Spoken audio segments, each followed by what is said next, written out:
we've had a feast of speakers.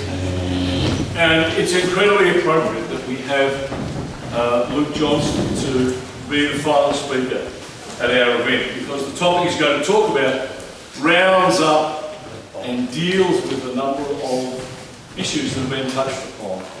Respect for enemies, war and memory.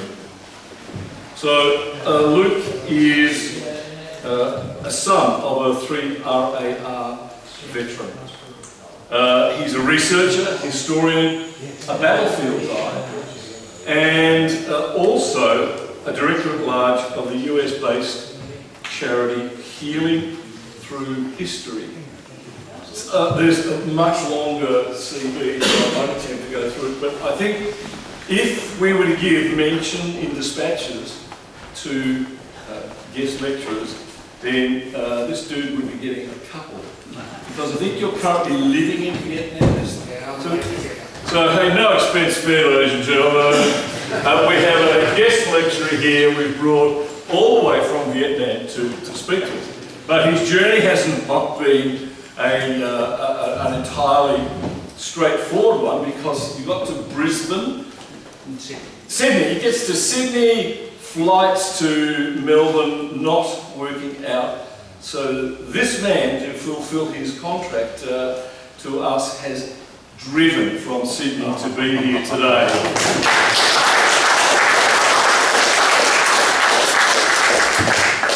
And the great thing is that you're a long way from Sydney, that's good.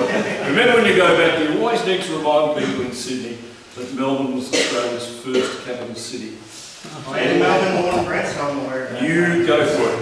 Luke is going to talk to us today about old enemies uniting, and a very appropriate topic. If we weren't here, some of us would be at the shrine for the last post ceremony, which is particularly marking the Battle of Coral-Balmoral. Here, his topic is Old Enemies Unite, recovering the dead of Coral-Balmoral. Let's welcome him.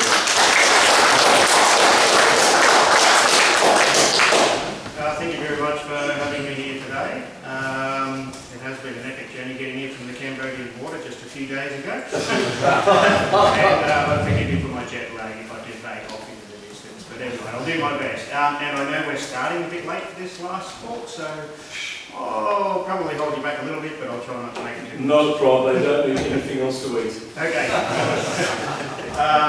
So as mentioned here, the topic I've been invited to talk about here today is the recovery of the Communist War dead missing in action, known to the Vietnamese as martyrs, at the 3RAR defensive position Balmoral.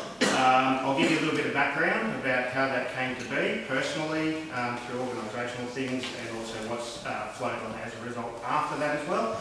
Just a little warning at the beginning here for those who may not want to see some. I do have some graphic images. Okay, so just a heads up. I'll put a little bit of black screen up there before they come up, so if you want to turn away or walk out, feel free. So basically, get this thing going. So I'm the son of a 3RAR veteran, first tour, 2 platoon, Alpha Company, 3RAR. Arrived, he was a NASHO, I should mention as well, so speaking of NASHO issues, I'm very familiar with those, and what was said previously is very pertinent to my own personal family circumstances, so I agree with those. So Dad had a big year. He arrived late 1967, just after Christmas, 1967.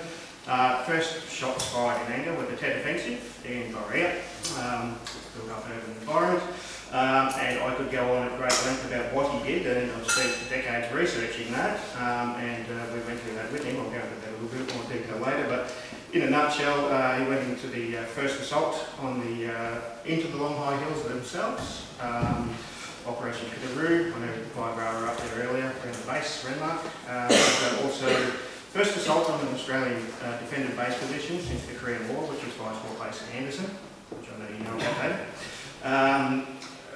Also then Coral and Balmoral, obviously, so he arrived at Coral and was part of the defence at Balmoral, Qantas and Coral's north.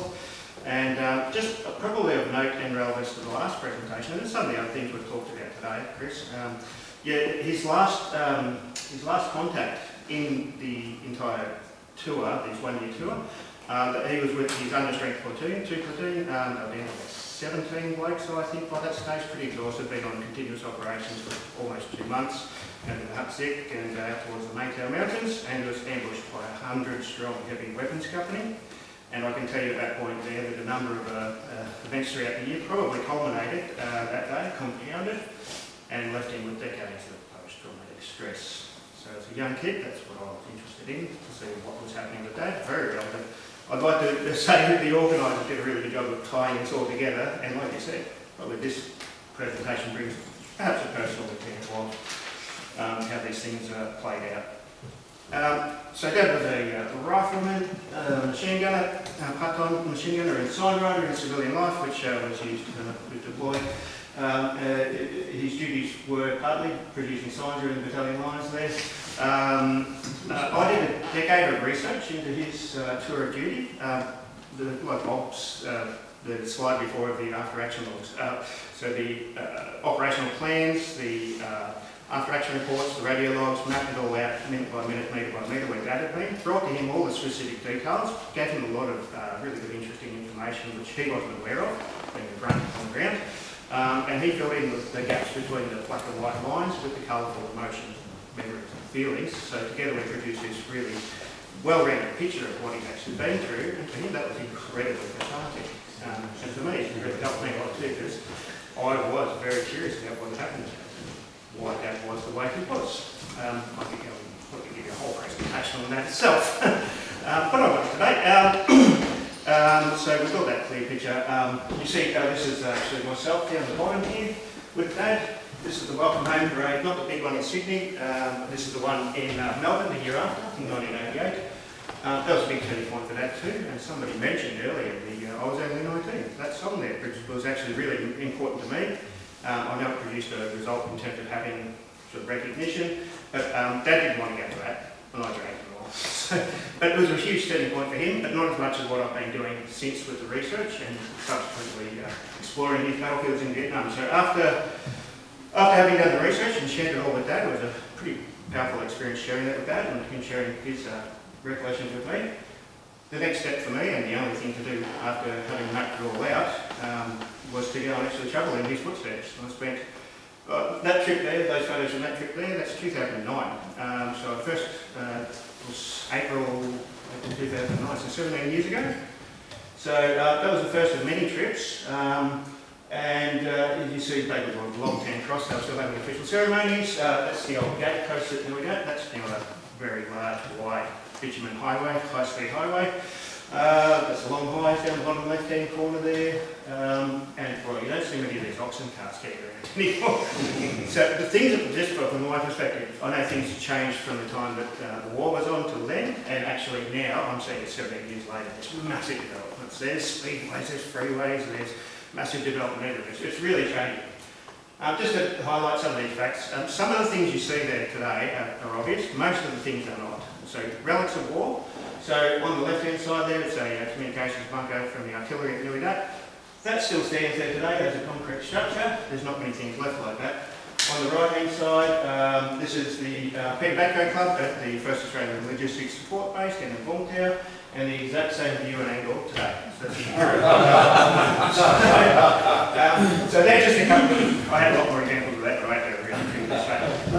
However, most things lie hidden just beneath a very thin veneer of topsoil in Vietnam, and just hidden in plain sight, essentially. So one of the things I do over there is not just collect the data about where things occurred, but I go and find evidence of hard evidence of where they occurred. It's kind of, I'm not a collector, I don't collect things, I do things to actually verify, the research that we do on the desktop, we actually verify it on the ground. So, beyond visiting those sites, I've been pretty active in finding those kind of things as well. Bill's here today, the One Rail, that's, do you know these photos, Bill? This is a site near One Rail's first tour. They had a very large battle of One Rock Collapse and Rolling Stone, the Battle of Sugong Tree, so this is actually some research we did there, which I'll get into. The sort of thing we're doing with that research later. So, whilst finding evidence, hard evidence of battles is interesting, I find it, I love doing it. What's quite more powerful is being able to guide veterans and their family members on, basically I did a pilgrimage back in 2009 and it's still going, guiding them on their own pilgrimages. To sites of personal significance, some people, I run a social media site called Vietnam Heritage, which is spelled with the gap in the middle of the Vietnam, like Vietnamese do at the very start of the presentation. People reach out to me on that, people comment on photos, I get engaged with them in conversations, I post photos then and now, lots of them. A lot of the photos up today actually I just pulled straight off my social media page. And actually guiding people out to these places where they'll talk about a significant memory, and it's often one where the PTSD was seeded. They want to get some context around that. I'll be honest, a lot of guys have said, I would never go back there, I hate that place, I have terrible memories, and I understand that and accept that, I totally do. But for those who have come back, and they've gone through the process in a very carefully, well-guided manner, you give them the context and you show them where they were, they'll tell stories, they don't quite have memories, they'll process it. It's a processing thing. And seeing those places where those nightmares were born in peacetime and how things have changed is a dramatic process of reconciliation in their minds about the past, and actually helps them progress that. Just a couple of examples there. Victor, 4 Company veteran there on the road between Datdale and Fook High, checking ID cards, and him back there, back in 2019. Guy in Robbie's a 7-runner. Kevin, he was wounded in a contact, one of these small contacts that we were talking about earlier on. And he was wounded, actually got knocked out on the wedge on the way up as well, but knocked out. But he was shot in the leg, and you can see he's still wearing the brace today on the exact same spot where that incident occurred. I could talk at length, like most people up on the stage here, I could talk at length about any of these topics, and in fact my original presentation is probably about a third what I had to put together. So the question is, what can we do with the kind of experience that we've gathered and the skills that we've garnered? So basically, over the years I've come into contact through various means with dozens of folks, veterans, family members, historians, researchers, officials, all somehow connected through the web of war, the web of the Vietnam War. Some of whom I consider really good friends and others are good acquaintances. And one of the outcomes of this has been the establishment of charity organisation Healing Through History, as introduced earlier. It is a US-based charity, but it's run by 2 Australians plus a few other Americans. Healing Through History's goals sort of include research, like what we're showing you earlier, but also advocacy for veterans, and in particular veterans of missing soldiers.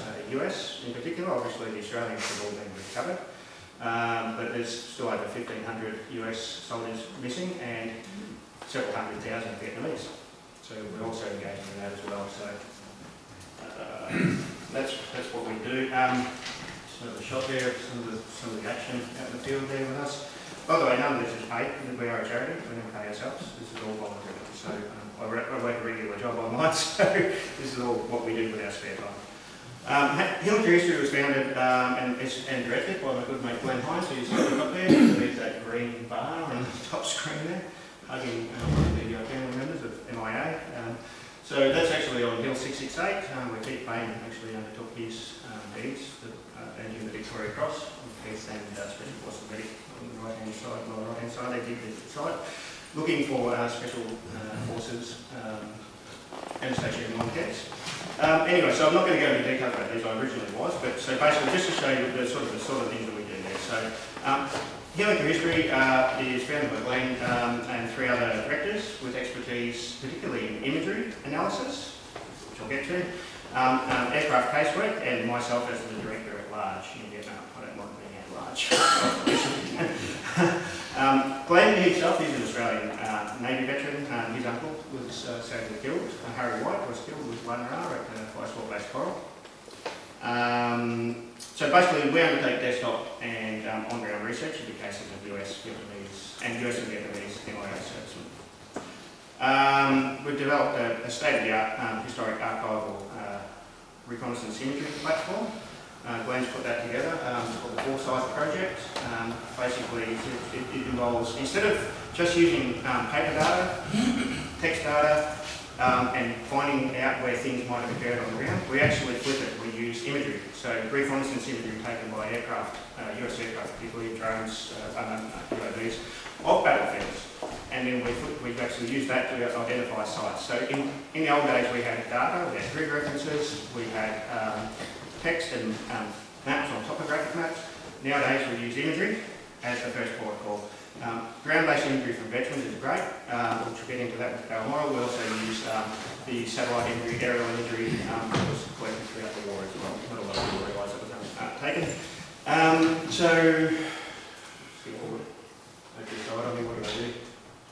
Okay, so this is just a bit of a warning that there's some graphic images coming up. Anyway.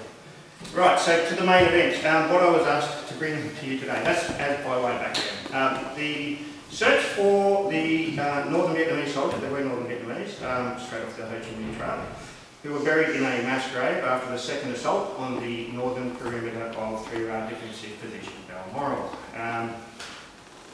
A search had been undertaken for many years previously by veteran, 3-Ra veteran Brian Cleaver, who's the young version of there on the left-hand side. Our journey began with this in 2014 when I was invited to meet the filmmaker of the crater, David Bradbury, which was a documentary detailing Brian Cleaver's search for those bodies. The film followed his story on one of his, well, I think it was his final excavation and for the mass grave there. He'd been searching for around a decade, I think, by that stage, and the film culminated in a unfortunately emotional but anticlimactic nil result. I went on site there, I met some of the veterans involved with it. Brian wasn't involved. He was heavily affected by PTSD, and this was his way of actually coming to terms with that. That's what I can understand.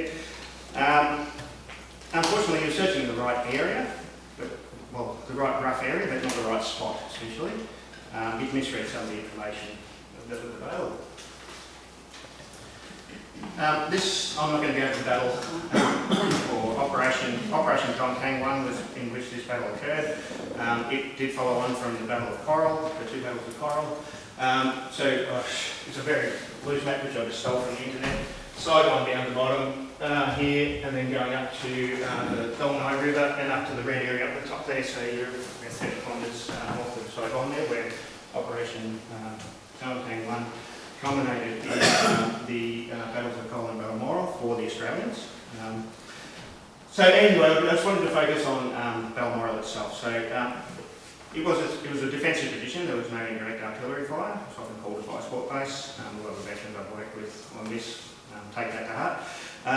That's aside though. Essentially, it was assaulted twice by elements of 165th NVA Regiment.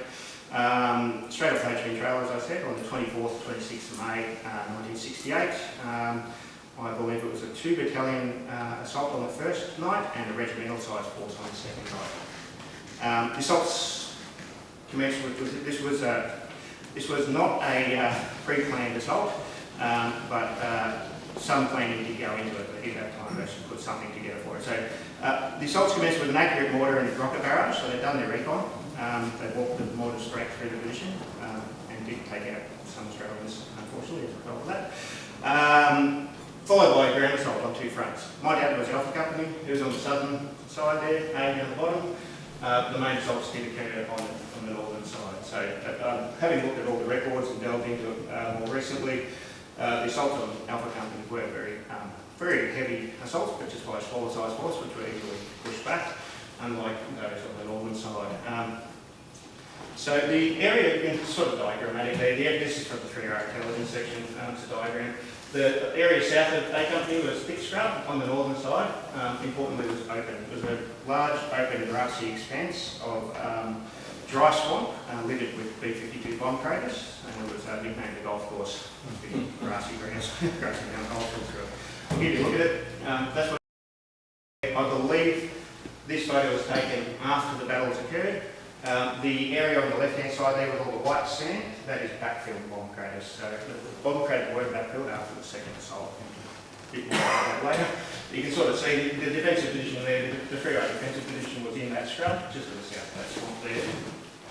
Just another look at that grassy area. Left-hand side, that's actually 2 platoon, Dad's platoon. On the left-hand side there, egressing a helicopter, UH-1, coming out through the grassland, back into the defence position. And this is the area of, the one on the right-hand side here, this is a M60 machine gun pit, Coral-Balmoral, so 4 section 11 platoon, which actually proved really useful in this search, which I'll get to. And that's how it looks today. So the same location today, it's a little bit different. That's a view from the same gun pit again. The gun pit was actually inside a bomb crater. It's actually built into the side of the bomb crater, into the wall of the bomb crater. These images that you see taken from this bomb crater were all taken by 3-year-old veteran John Bryant. And as I said earlier, imagery is playing a huge role in what we're doing over here. Ground-based imagery combined with satellite and aerial imagery. So I wanted to take a note of the position here of that arrow, because that's taken from the gun pit, looking out towards the bulldozer, and John's caption on that image was that bulldozer was burying, incorrectly, 42, it wasn't 42, but it was 42 killed across the battalion, it was covering up a mass grave that we were looking for. So if we could find this position where this photograph was taken from, we could get a bearing, even potentially a distance on where the mass grave might be. That red line represents the same thing again from the reverse angle. So the bomb crater at the top left is where the gun pit was, and where the circle is there is actually showing that where the mass grave ended up. There's actually some bodies, if I zoom in on that circle there is some bodies actually already on the side of that bomb crater there. That's what we're looking for. The next one is a bit more glorious colour, as there's a bit left. This is actually the bottom of the bomb crater. I believe it was taken by a 3K veteran. Of the bodies in the bottom of the crater. There was, in the end, we found 20 in there, and one of the interviews, which I found on the AWM website, by one of the 3K guys, said that he hadn't recalled putting 20 in there, and that's what we found in there. So this is pretty early on, but you can also see there's a whole bunch of ration pack trash and jerry can there. So destroyed jerry can, look on the back of one of the MHHVs, or one of the tanks, one of the armored vehicles anyway. So that's what we're looking for. How did we do what we did? This is called geospatial analysis, and I originally had all of these as original slides, whole slides, and we're going to go into great detail about them, but to put it in a nutshell, geospatial analysis involves identifying distinctive features across multiple images to get a sense of the relative position of them from each other. Essentially, if I put that into just regular terms, what we're looking for is to generate a kind of a floating map, not tied to the ground, but where things are spatially. And we can do that by looking at things from different angles. This is Land's handiwork. Land's handiwork here, you see, let me see. So northwest tree on the left-hand side image, you see northwest tree again from 2 different angles. The beach, what Land's term the beach, is actually the spoil from the B-52 bomb crater, just looks a bit like a beach, so it's identified as that. So we're seeing things from different angles. Eventually what we do is tie that to the ground. The way we tie that to the ground is by doing on-ground research. This is a bit I like. This is me being the director at large. I like digging in the dirt, but as I said earlier, I like finding evidence of battles and things. So what I was keenly looking for was evidence of where that gun pit, the bomb crater with the gun pit in it was, the 11 platoon gun pit. And so I basically made a map around the edge of the swamp, which we've identified where that was, for growing taller vegetation there. Identified any anomalies on the ground, so surface anomalies, ridges, swales, anything that didn't look like quite natural. Obviously these areas have been worked over again, but some things do remain. And then using metal to detect subsurface metallic objects. So you can see there's some ration pack trash, milk tubes, jam tubes, there's shrapnel, there's shells, all sorts of things. The key to it was though finding, that's the other view of the gun pit, Paul Donnelly's gun pit. The overhead projection on it there, was finding one crater, which was right on the edge of the swamp, which we knew it was supposed to be. Finding these, one on the left hand is the one we found, one on the right is just something off the web there. 1964 head stamp for Winchester repeating arms, 7.62 shell casings, right where Paul's gun pit was, and you can see the original comments on John Brunt's photo there. Apparently 8,000 rounds by then. They didn't clean them all up, but we did find some of those. Also found some corrugated iron in the base of it. And I did ask Paul and he said, yeah, I'll use corrugated iron in the OHP. So there were certain things there. Plus also, really importantly, there was off to the left rear of where that crater was with remnants of a bun. You know, there were 2 Centurion tanks there, and they were basically during the day pulled back, and then in the day, in the evening, put forward to that bun there, so there's protection for those. That's still stood there today. It was the crater there, that's it today. It's slumped around the sides, but it's still extant. The bund is still there, but it's squashed down, but there's enough there to actually say, well, this is probably the spot. Next thing was to bring the guys out there who were there and say, what do you reckon about this? I don't know, Paul was initially like trying to get his head around where things were spatially, but it was actually when I told him where that the bund was for the Centurion tanks, and yeah, that makes sense. That's probably here. Turned out to be, that's right, so you can see a couple of other D company veterans coming out there. Paul in the turn, big tall Paul, that's his gun pit. It's the same, basically the same view there on the left hand side.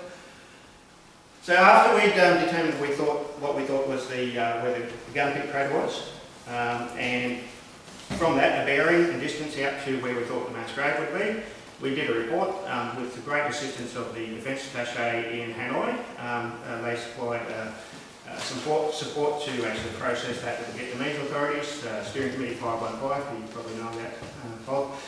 So that's the organisation in the Vietnamese government responsible for searching for missing in action, or martyrs as they call them. That report was accepted, with some hesitation I might say, because Brian Cleaver's searches previously had proven unsuccessful, and every time they go on search they had their hopes up, and it actually had their hopes dashed enough times, but they were pretty sceptical. But that report was accepted and put into action as a future search, and that search took place, started in March 2024, so a couple of years ago now. This is the groundbreaking ceremony for that search. The search commenced in an area outside of where we'd actually drawn our search cord, based on some information they were looking to try and address from the Vietnamese side of things. What I'd like to say though is probably at this point here, this ceremony and all the other aspects of what went on during the search was very much with a great deal of respect and reverence for their fallen. They're extremely proud people. There's a lot of spiritual aspects to death in Vietnam, and all of those were addressed here. They were calling them by their name uncles. We're looking for our uncles. There was a whole heap of things going on there, and the use of joss or incense there, I could go into a whole story about what the significance of that is, but the connection between the ground and the spiritual realm, all sorts of things went on like that. When this occurred, this is some veterans from 141st Regiment, not who actually attacked Coral-Balmoral, but they were obviously in that area, and we were searching for their comrades. When I met these guys, they came out on site pretty early on, and it was, I don't know, it was very grounding for me to meet these guys. I mean, I speak for Vietnamese, so I've learned self-taught, so some things I'm not very good with, but most things you go to the market and shoot it back to the place, no worries, I'll shoot it back to these guys. And what struck me was that it wasn't just a research project. We were looking for their mates, you know, and they're human beings. And in fact, in this work you find that people are people, war is war, everybody's affected. It's not about one side or the other once you get to this stage, it's about giving mates and family members some sort of sense of peace. And it was really interesting to talk to these guys, and actually it was really grounding for me to actually realise what we're doing. You see John, the guy who supplied the photos behind me there, he came out on site early on, and then he left before the search took place, and back to the part of the official ceremony later on. This is the way they do things there. What's next about it might seem heavy-handed. What we find, I found with this is, they run these slit trenches, and you know, there might be 2 or 3 metres wide, they have constrained by the rubber trees here. What they're looking for. You see at the top here is this dark topsoil. This is an old swamp, right? So this is organic matter, and below that's natural white sort of marine sand, actually, and below that clay. And what they were looking for was areas where the bomb craters that were in there, where the bodies were backfilled. And what you find is the topsoil would be deeper at that point there, so we're looking for dark topsoil. So just remember, we're looking for that crater with the arrow on there. That trench, that was the first trench that they ran through the area that we suggested. And that hid that crater. That's it there. So that's what they found. They found that crater. So you can see the material there. That's actually opening up that original bomb crater. It was a Friday afternoon when they found that. And the activity around it became quite intense. You can see some of the joss being lit there. Every time there was a chance that we might find remains, the spiritual aspect of it came into play.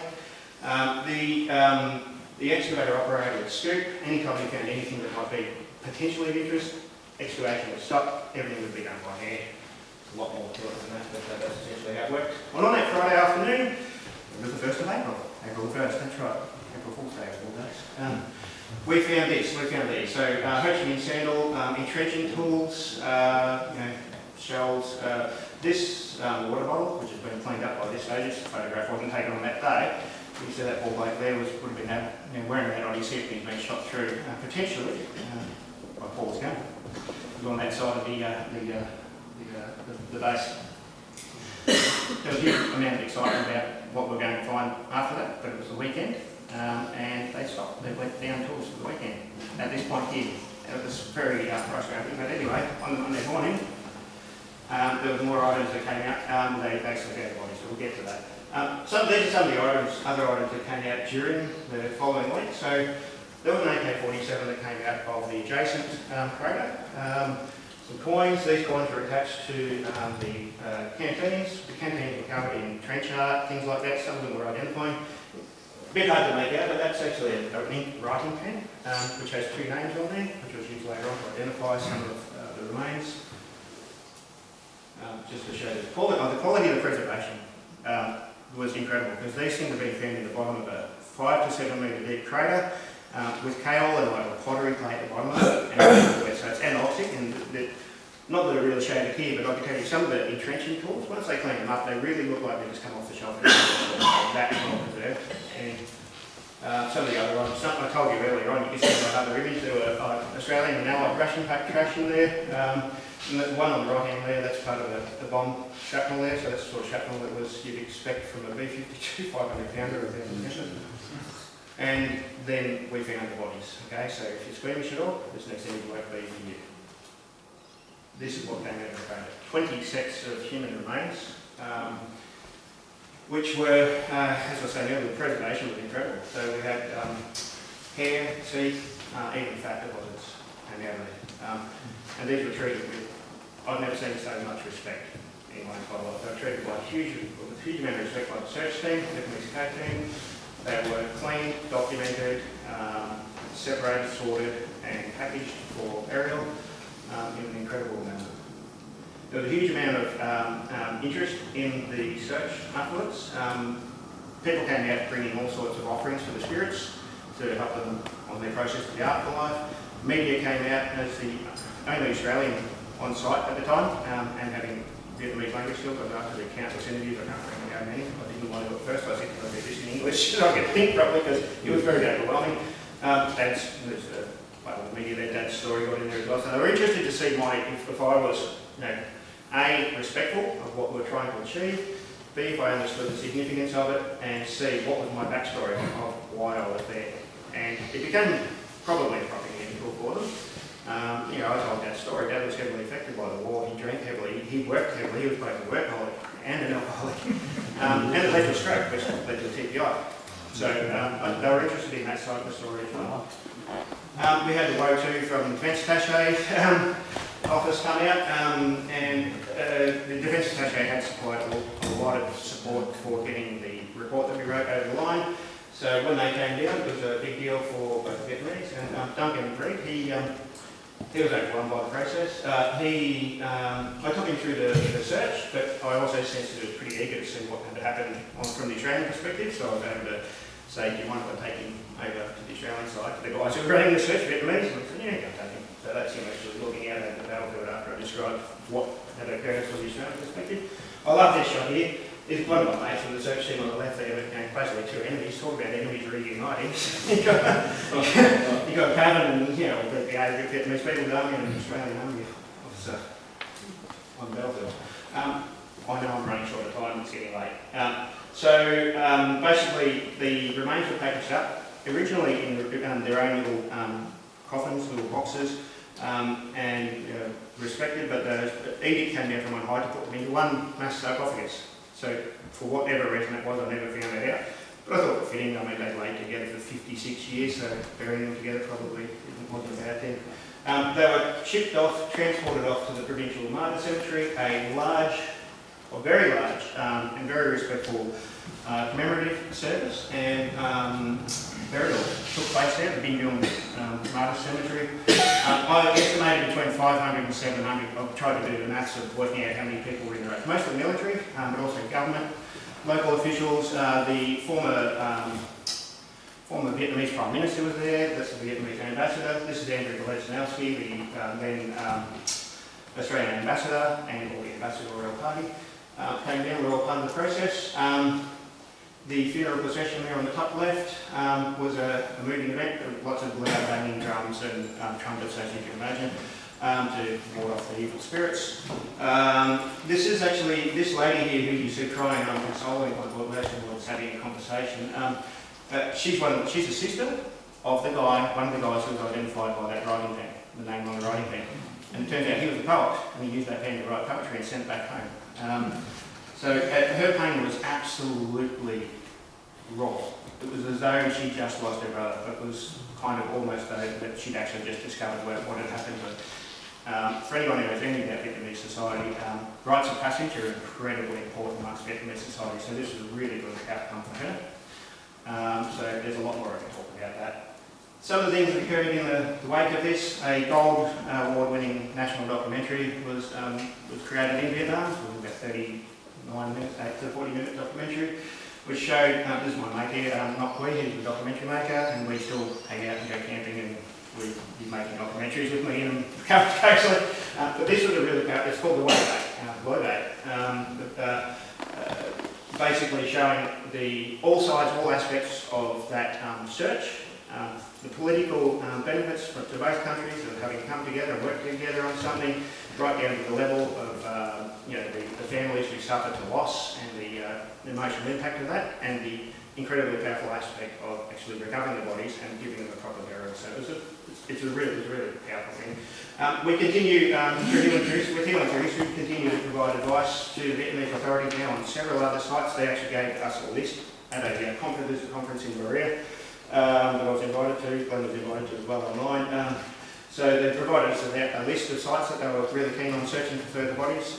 Binh Ba, Long Tan, what else was it? Tobruk, an ambush, a three-cave ambush at Swan Mok, the K76 hospital out in May House. So a whole range of these sites, which you've been familiar with, I'm sure, Bob. And I've written reports on all of those. I had lots of information about all of those, but I'm already at the limit. We've worked on a couple. This one here is in Swan Mok. So this is the site. So you can actually see the battlefield. So what we're really good at is finding evidence of the Australian occupation there. So that's those that are the same site and the same view, Glenn's photo. But also some of the things we found in the ground. And we've also worked on another one, which unfortunately Bill had to cut out for out of time. But one really big one that we've just spent a lot of time working on is Operation Rolling Stone, one of our first tour, which Bill provided some really good information on, and we backed it on. Unfortunately, the site's really heavily impacted by erosion and things, so we can actually pinpoint the site sometimes, and the landscape's changed so dramatically. So what's really key to finding them is finding sites that are intact, that we can actually find the evidence of the battlefield on the ground. We can use our imagery to actually identify other things, but mostly where the sites are still intact. This site here we actually searched as well, but there was no result as well, because straight after the battle, guys who came back to that site found that the bodies were being removed by wild animals and stuff. So whilst we can find the sites, they're not always going to get a result. We continue to work with the US MIA community as well. You might see somebody familiar down the bottom right-hand side there. This is a couple of weeks ago in Vietnam, mission VOW MIA, and we're doing the imagery work that I was discussing earlier.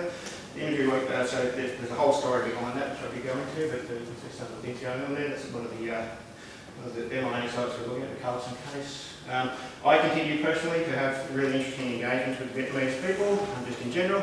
I bump into people, I have conversations. Guy on the left there, ex-Arden, 18th Arden Division, was that Long Tan. And he produced this photo of himself back in the day. Guy from, he was 8W with Dad, but a different platoon. Took a video of these two kids at Long Tan. Back in 1968, and asked if I could find them with local resources, things like that. My personal pilgrimage is continuing. I'm wrapping up, by the way. My personal pilgrimage is still continuing. The photo is on the left-hand side. They're up in the Long High Hills, from Operation Penaroo, down in Penaroo there. I found the same spot again only about 3 or 4 weeks ago. And I've had my kids over, all of them, recently. That's down on the number 6 range at Dewey Duck there. You can see all the shell casings on the ground. Well, that's one of the things here. That's my son. Just close off with this one. So basically, what we've got there on the left there, we saw this photo earlier, that's the D445 Memorial at Korea. that's recently built. Long tan truss on the right hand side still intact. And a bullet casing in the ground at Long Tan. That's the red mud there at Long Tan. So what I wanted to say was the impacts of war are ubiquitous. Individuals are impacted in their own individual way, but everybody that I've spoken to is impacted in one way or another. Physically, emotionally, mentally, any way that you look at it, there's always some sort of impact. And what we try to do is find ways to alleviate some of those negative outcomes of war. Thank you.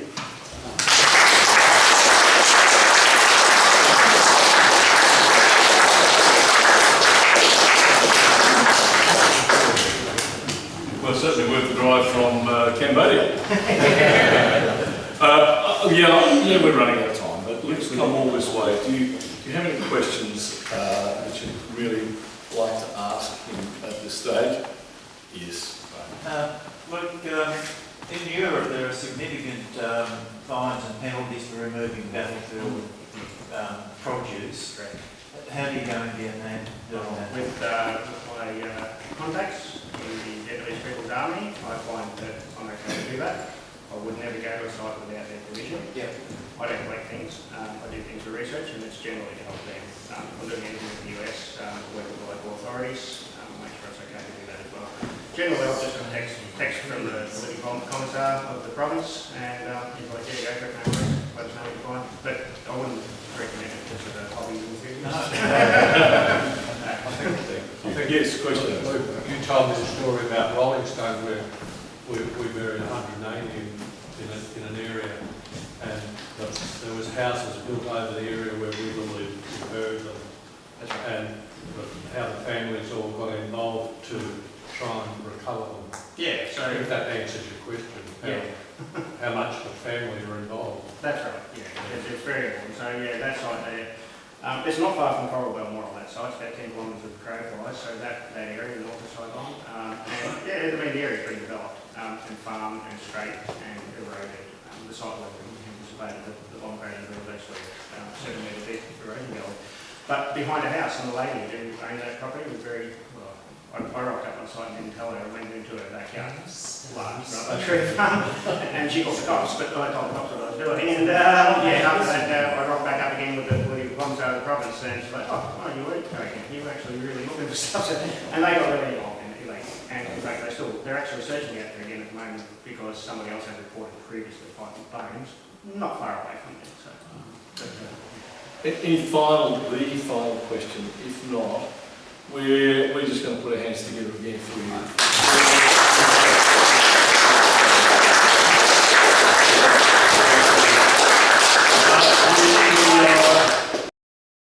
Maybe once more afternoon tea, but I'm sorry to Stand in place. But you stand in place.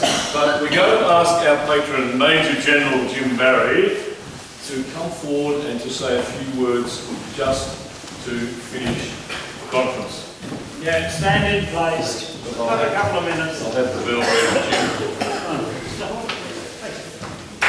I like the way I was told to be brief. I like that. As you would expect, it's my pleasure to close this 6th biennial 2-day conference, 6 of the 21 conferences that our organisation has in fact conducted. May I start with a big thank you to the superb range of presenters that we've had over the last 2 days. And I've used the word presenters because there's a huge difference between presenting or just speaking. And I believe that presenters is the right sort of word. I must single out our keynote speaker, Dr. Steve Maxton, of Texas Tech, for his brilliant background opening address, covering nearly all sessions and setting the scene for a great range of presenters for the rest of a 2-day program. Wish you well, sir, with your ongoing touring, as I understand it. Okay, now for the presenters, however, there is a price to pay, and that's to provide Jason, our AV specialist, their subject paper, notes, slides, or whatever they've got for our records, and where appropriate, what we will put on our website. So that's the price. You can bargain, but Jason is pretty good at arguing, so it'll be okay. And may I again acknowledge our sponsors, our colleagues of the History Guild, which have combined with us now over the last few years, and it's been very good. Also, the book publisher, Big Sky Publishing, who have been very good for us. You acknowledged Ash Gaylard, the Secretary, Treasurer, Jack of all trades before, which was very good. This Rats of Tobruk Association and this fantastic venue, Tobruk House, and it's a house of superb memorabilia. And that young man organises everything that we've had. And I'm glad he was wheeled out. He didn't like it, but I'm glad he was wheeled out to be acknowledged. And as I said to him, I went and asked a couple of things, and he said in our language, chief cook and bottle washer and everything else, and that bit is quite true. But I did ask him about his association. There are no original members left. The last one died at 105. So I said, who are you looking after now? And he said, 700 members that are all descended of those Rats of Tobruk. And I just thought, 700? And then he said, and I'm trying to get to 1,000. And I just thought, boy, and I'm looking forward now to the 14th of November to come back to work with them on a conference then. Pardon me. Also, may I thank our committee or executive members under President Mike Buckridge, and especially our convener who is hiding in the back corner there, Andrew Kilsby.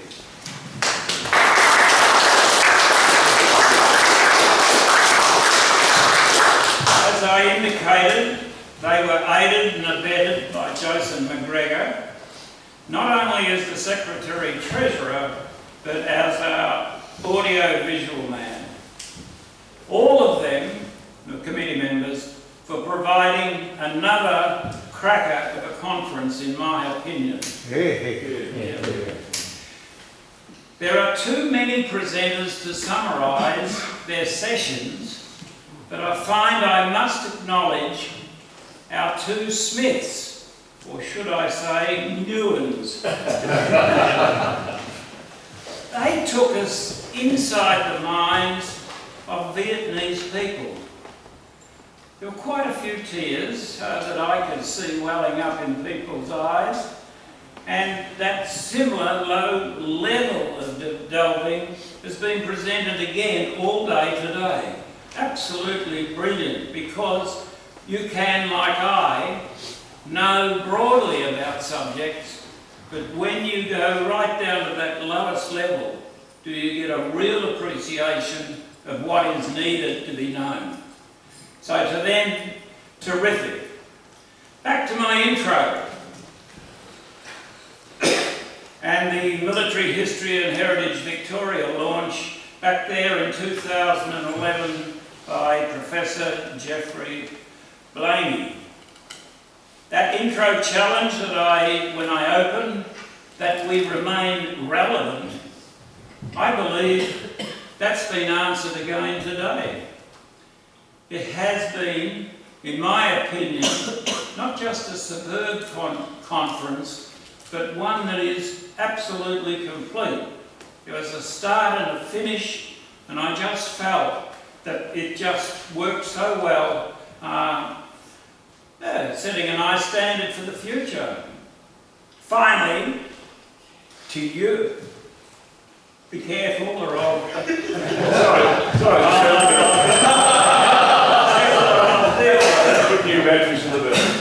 Finally, to you audience, a big thank you, not only for your interest, but also for your contributions. Oh, let me just go back. Steve? Yes, sir. Good luck on your further touring that we know you're doing. So, again, it's my honour to formally close this 21st conference, and I wish you all good luck in the future. Thank you.